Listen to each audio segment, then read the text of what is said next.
If I corner him, I might throw down a poison bog, but I'm starting to feel like maybe his movement pattern changes. Like Lu Bu would hop around all over the goddamn place if you set up area of effect against him. Come on. Do not stand your blade. The only way to defeat him is by cutting him down.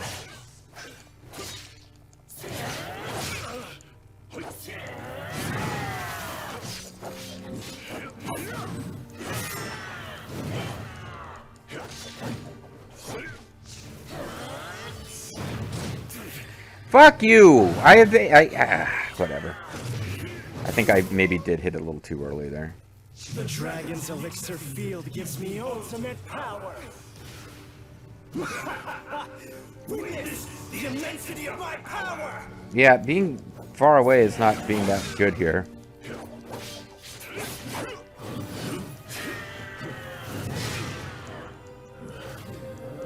Kind of want to start this one over because I just messed up early. Oh, I didn't even mean to do that. Fuck! And then my spirit beast guy doesn't do anything anyway. This world. Today is not the day you die.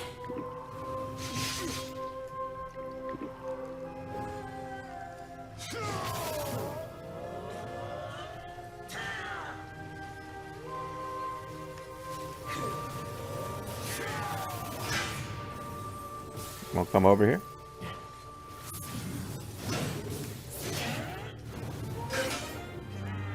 Yeah, he's happy to stay away from me when I've got that poison bog out.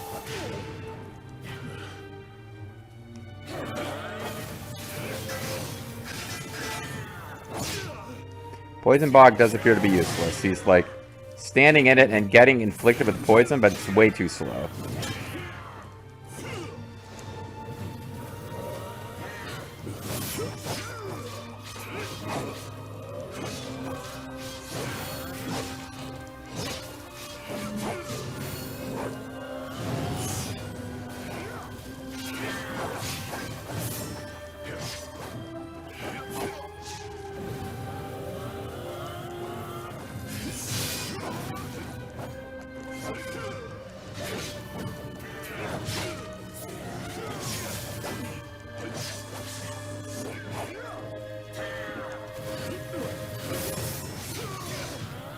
Fuck!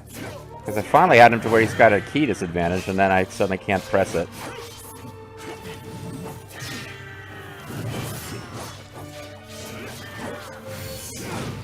Ah, fuck. I thought I could knock him out of that attack, since he was so close to being at a key depletion state.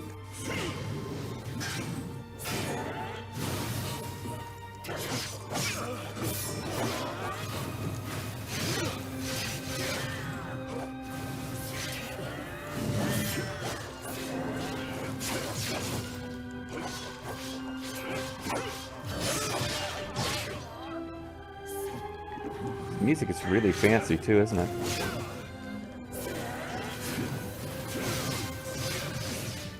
The sword's over his head. There doesn't seem to be an angle at which you don't have to block against him continuously, which is annoying.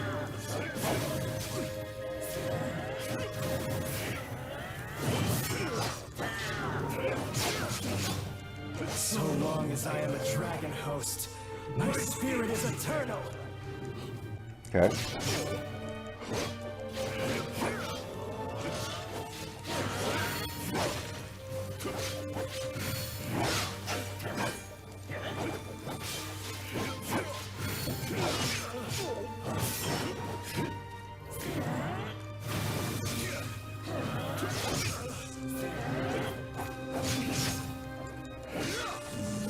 Okay. Not really providing a lot of commentary here either, I know. Thought I evaded that. I guess I didn't, game, right? The game would know.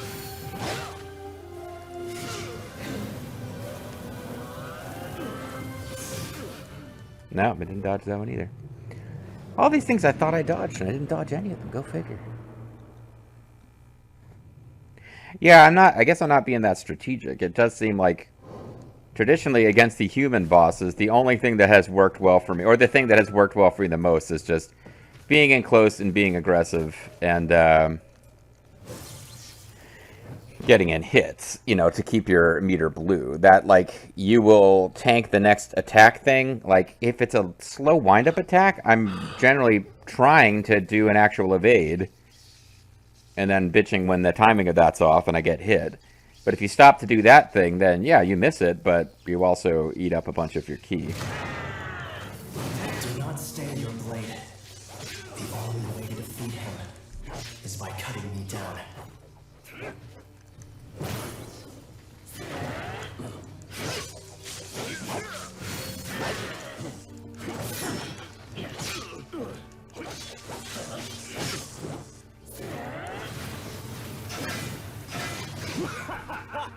Witness the immensity of my power!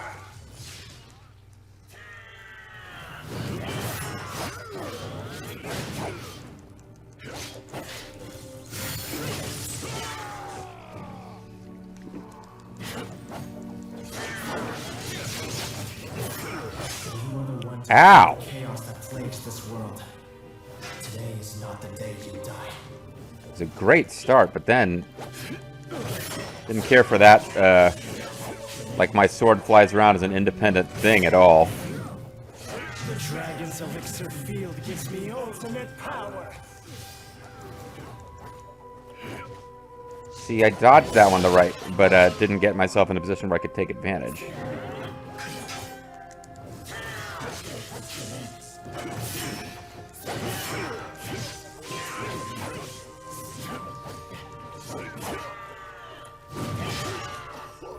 Did that a little too early.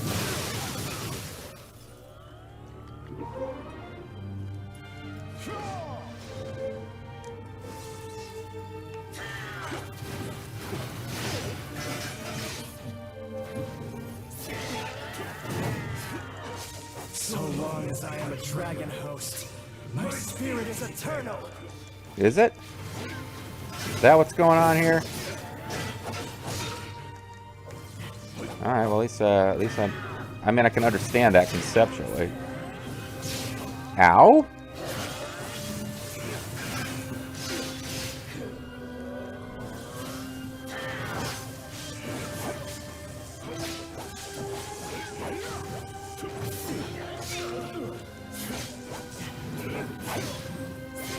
Also, the fact that he's always kind of glowing red is making it hard to figure out when he's going for one of these attacks that you have to evade specifically with that button.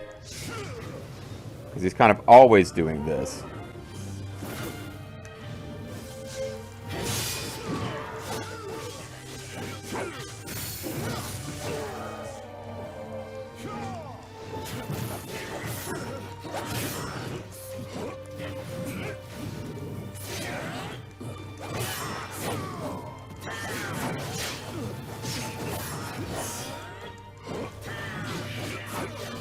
Getting close.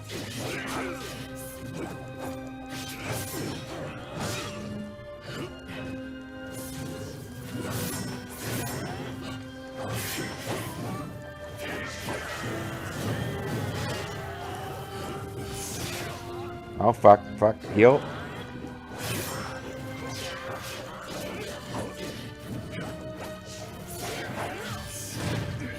Shit! I'm so close. Just let me survive this and get in a couple more hits of whatever. There is no time to waste. Do what must be done. Okay.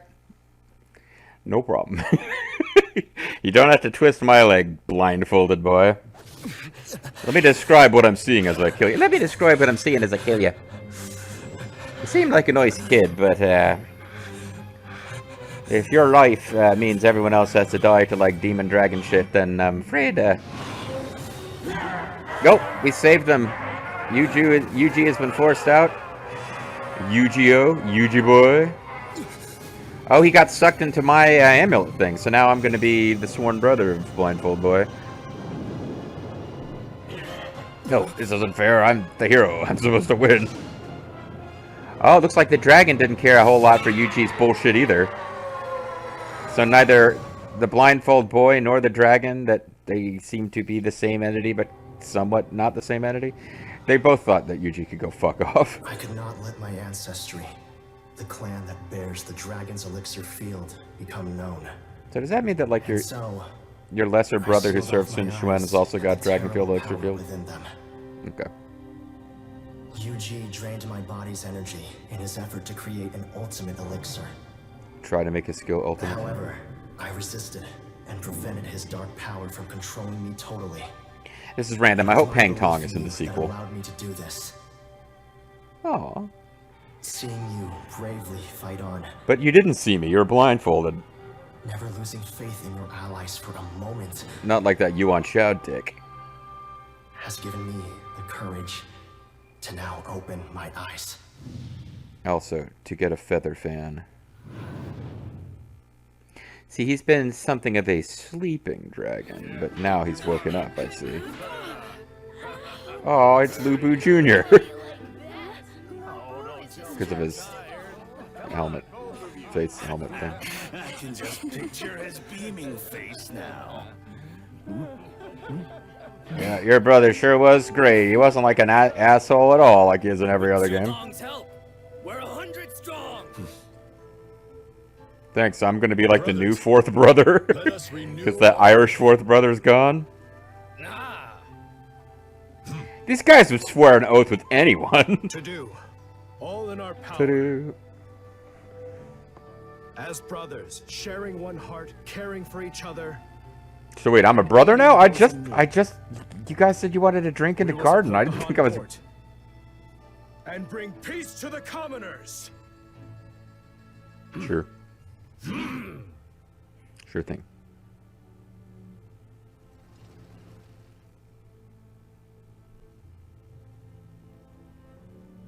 Oh, we hadn't seen him at all, have we? Yeah, it should show you, I would think. I'm going to have a wacky voice.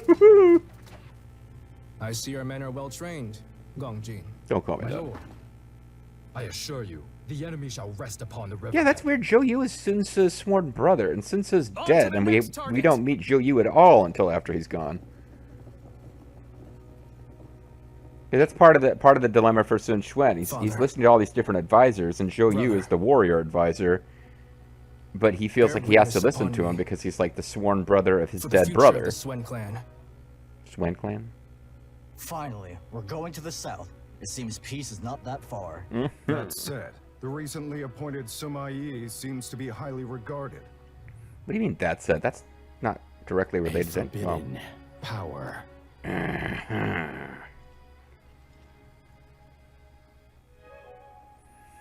So this is just a tour of all the different allies we've met along the way, and how we can be sure that in the friend they'll all be allied with each other. It's an ending that really promises a long-term peace between our friends wearing green, red, and blue. If only Shu wore white, it could be a much more patriotic American game than red, white, and blue. Well, there you go, folks. So they didn't come out right and say it. Like, I thought the whole point of the ending was that it's revealed that the blindfold boy is Zhuge Liang. Did they say it and I missed it? Like, no, he's a drag. Like, okay, so Zhuge Liang is the sleeping dragon. This, assuming he is Zhuge Liang, which I thought I had that spoiled for me by mistake. That the boy turns out to be Zhuge Liang, and I was like, oh, that makes so much sense, because although most of the Dynasty Warriors games can't really do anything with it, like, Zhuge Liang is significantly younger than Liu Bei and the Sworn Brothers he serves. Zhuge Liang, in fact, or Liu Bei, in fact, like in Dynasty Warriors terms, my first experience with any of these Kawaii games was Dynasty Warriors 5, where Liu Bei and Cao Cao are all both portrayed as being kind of middle-aged. Middle-aged and crazy. But they're middle-aged, and they're these rivals who spend, like, the next, 20 to 30 years doing battle. But then, Dynasty Warriors 6 turns Liu Bei into this much younger character, but keeps Cao Cao's model basically the same. It also keeps Guan Yu and Zhang Fei the same. So there's this weird thing going on where Liu Bei appears to be, like, the kid brother. He's like Kid Nicky the Radical Ninja hanging out with his brothers Guan Yu and Zhang Fei. And also appears to be younger than Zhuge Liang. But in fact, Zhuge Liang is this, like, prodigious youngster who doesn't want to enter into the wars. And when Liu Bei is like a much older man and an established leader in the community, visits him the 3 times, that it moves him. He's like, this guy really is, you know, he really does want to get me on board. He's not just, you know, but whatever. So it is kind of weird that they switch it up and make Liu, like, I guess they want Liu Bei to be like the young, hip hotness. But no, he's, he dies of illness, which the story turns into, like the novel turns into grieving for his brothers. But he's by the standards of the time, he's an old guy when he passes away, and Zhuge Liang has to carry on after he's gone. Not because Liu Bei died so amazingly young for someone living at like 200 AD, but because, or is it 200 BC? I always get turned around. But no, Zhuge Liang is like much young. He's like the young talent who is recruited, and all of the other like main leaders of Shu, like the brothers and Zhou Yu, sorry, Zhao Yun, were much older. So like him being the blindfolded little boy, and your protagonist being older than this young kid, and that kid turning out to be Zhuge Liang, I was like, oh, that's kind of neat. But then we get to the game, and I don't think they'd really tell you Zhuge Liang. I guess you're supposed to be smart enough to figure it out. But if you're playing this game and you don't know anything about the book or the story from the other Koei games, I guess maybe it doesn't matter. But am I crazy, or did they never actually tell us the name of the blindfold boy? Like, not even, like, they could have called him Kong Ming rather than Zhuge Liang, and there still would have been some portion of the audience going, oh, I get it, and feeling all smart about it. But, yeah, I feel like they never told us. So maybe it comes up in, if I read the character bio, that might be where it comes up. Like, now that we've won the game, it'll say that. Anyway, this video is going really long now, but I guess I'm okay with it because it is the end of the main game story. And it wasn't terrible or anything, but that was pretty anticlimactic. Yeah, Neo 2 had a weird little postscript, but it ended in a pretty big and exciting boss battle. I think Neo 1 did it right. Like, you had some story stuff that happened, but your last battle is against a giant fucking serpent demon flying around, and you're trapped on the roof of a temple fighting it. This game, it's like, you have a big giant dragon boss thing, and then at the end, you wander around an empty village for a bit and just fight a little boy. that was kind of odd. But, yeah. I guess I don't need to, like, worry too much about incorporating my, you know, summarizing all my thoughts about this game, because we're gonna do the DLCs. But, you've heard me say all along, once I discovered the mechanic where you're pretty much allowed to have allies fighting with you to help you all the time, it just becomes a much more chill and relaxed game. And I think it's kind of brilliant that way, because if you want to, you can be like, I never use allies, that's for pussies, and make it as hard as as Neo was. Ish.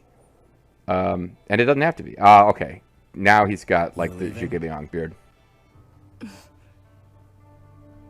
There's demonic chi that needs quelling. Will you be coming? Are you taking out that blindfold I now? will stay here. With these eyes that discern fate, I must forge the next era. So come and help us. We're about to go quell demonic key. Whatever. Jeez. You sure do grow fast. We didn't change age at all, though.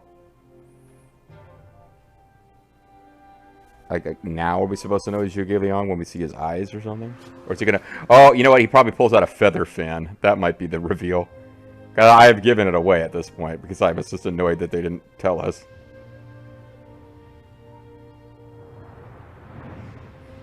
Well, he's seeing Kirby. And no wonder that cheater knew the fire attack was the best strategy. It was a vision. Fire! I'm looking forward to Zhou Yu. He appears to be the goofiest voice ever. Woohoo! Heaven, having made Kong Ming, why did you need to make... I'm sorry. I'm getting his quote wrong. His famous quote, having made whatever his style name, why did you make Kong Ming? Woohoo! Heaven, having made Zhou Yu, why did you make Zhuge Liang? And there's, Zhuge Liang foreseeing his own death. That's fun. And I foresee that Jiang Wei will be wise and talented. But yeah, okay. So that's, like, if you know your Koei games, even without knowing anything about the book, just knowing your and there's the Feather Fan. Okay. Alright, they made it to where if you know Dynasty Warriors games, you know. Good, and that's okay. Obtained Yinglong's Jade through swearing an oath. You have been bestowed with a proclamation of the divine beast Yinglong due to your strong bonds. And I've received Sacred Lotus, some steel, and some flutes and shit. Do I get a Feather Fan? That would be pretty awesome. No Feather Fans. Okay, so after all my whinging, because it was a post-credit sequence. In the post-credit sequence, Zhuge Liang the guy passing away, sitting in a sedan chair with an umbrella built in. That's Zhuge Liang's death, far down the road in the story. And seeing Sherby and then holding a Feather Fan, that's them telling you. But I should have known there'd be like a post-credit sequence where oh my god, I can't think his name. Samuel L. Jackson with the eye patch. Nick Fury. I should have known Nick Fury would come in and say, I'm forming a team. We need your help. And then pass a Feather Fan to the blindfold boy who would pick it up and wave it slightly. And then we would have our big, oh shit, I have got to check out the next movie in the Koei cinematic universe. We got even more stuff. You know, one thing we didn't get was the fucking key to... Oh, the interdiscipline that feature under battle preparation of expand allow you to place various restrictions upon yourself. Okay, yeah, so this is where it's like, alright, you beat the main game. So if you think it was too easy, like a Team Ninja, what happened? Like, I didn't consider suicide at any point during that game. What's going on? Have you lost your touch? Like, you can make the game unreasonably hard on yourself if you want. I don't think we'll be doing that next time, but we will come back next time, probably poke around the village a bit, expand the story, but now I have to look. I might even split this one after the fact, because we're heading towards double length at this point, but for now I will shut up, and when we come back next time, we got some DLCs to do, so I'll catch you then.